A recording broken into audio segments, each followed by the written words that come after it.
Making Sense of CBT, a guide to what CBT is and how you can decide whether it's best for you. If you're living with a mental health problem, it can be hard to know which way to turn or what to do to feel better.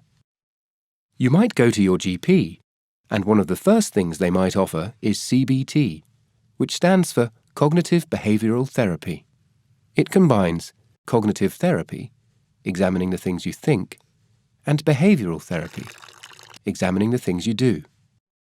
The word therapy might make you think of laying on a couch talking to a man with spectacles and a beard about your childhood while he analyzes your dreams. But CBT is actually a very practical type of talking therapy, which focuses on goals and focuses mostly on the present day and things that are affecting you in your life now.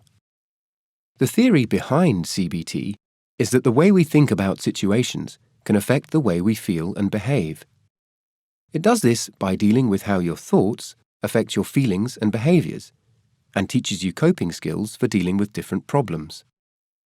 For example, you might make a simple mistake, like, say, burning the dinner. This might make you think bad things, and it might make you feel worthless and inadequate, which could lead you to do things like withdrawing, snapping at your family, or trying to avoid things which you think might go wrong. Or perhaps you've been invited out for drinks with some friends, and you start thinking negative things. This might make you feel anxious and scared, which might make you do something like saying no to the invite, avoiding your friends completely, or using drink and drugs to cope with the situation.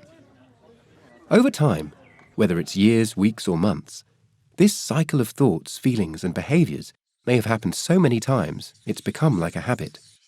You start avoiding situations more and more, or automatically blame yourself if something goes wrong. And the more you do these things, the worse it can get. A CBT therapist will help you break this cycle and figure out what sorts of negative feelings, thoughts, and behaviors might be contributing to the problems you're experiencing. They will help you deal with your negative thinking and help you change your behavior, both of which will lead to an improvement in your mood.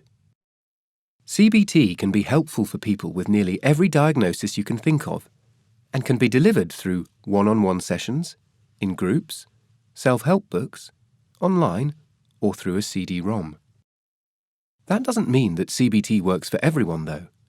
Some people struggle with it because they find it just too hard to talk about their feelings. CBT is usually quite a short-term treatment, and so you may find that your problems are too complex to deal with in the time. It can also be quite hard work. Your therapist will probably set you homework, and you have to really practice the skills they teach you to see a difference in how you're feeling. If you don't think CBT is the right treatment for you, you should be able to talk to your GP about what alternatives there are.